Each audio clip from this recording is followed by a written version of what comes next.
ஒரு ஊரில் திருடன் ஒருத்தன் வாழ்ந்துட்டு இருந்தான். அவன் ரொம்ப காலமாக இந்த திருட்டு வேலையை செஞ்சிட்டு இருந்தான். அவனுக்கு திருடி தான் வர்ற பணத்தை வச்சு சாப்பிட்றது, மற்ற செலவுகள் செய்கிறது அப்படின்னு செஞ்சுக்கிட்டு இருந்தான். அவன் அந்த வேலையில் பயங்கர கைகாரனாக இருப்பான். அவன் எந்த வீட்டுக்கு போனாலும் அந்த வீட்டில் திருடாமல் வந்ததே இல்லை அப்படின்னு அவனுக்கு ஒரு பெரிய சரித்திரமே இருக்குது. அவன் அதனாலேயே பலே திருடன் அப்படின்னு கூப்பிடப்படுறான். அதனால் அவன் எங்கே போனாலும் அதில் அவன் வெற்றி தான்.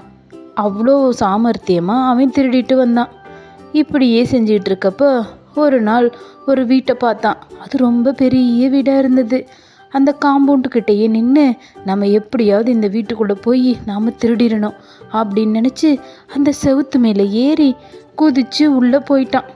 உள்ளே போனால் அவனுக்கு பயங்கர நாய் சத்தம் கேட்டுச்சு. நாய் குறைக்கிற சத்தத்தை கேட்டு அச்சோ மாட்டிக்கிட்டோமோ அப்படின்னு நினச்சான். அப்புறம் அது பக்கத்தில் போய், ஏன் நீ என்னை இப்படி பார்த்து குலைக்கிற? நான் உன்னை நல்லா கவனிக்கிறேன், நீ என்னை விட்டுரு, நான் எனக்கு தேவையானதை எடுத்துக்கிட்டு இங்கேருந்து ஓடி போயிடுவேன் அப்படின்னு சொன்னிச்சு.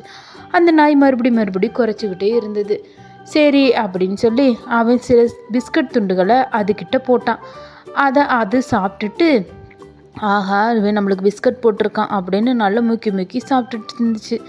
அப்புறம் அந்த நேரத்தில் இவன் கொஞ்சம் போய் அந்த இடத்துகளில் இருந்த செல்வங்களை எடுத்துக்கிட்டு இருந்தான். நகைகளையும் பணங்களையும் எடுத்து தன்னோட பைகளில் போட்டு நெப்பிக்கிட்டு இருந்தான். இதை பார்த்துக்கிட்டு இருந்த அந்த நாய் மறுபடியும் போய் வேகமாக குலைச்சிச்சு. நீ என்ன இப்படி குலைக்கிற?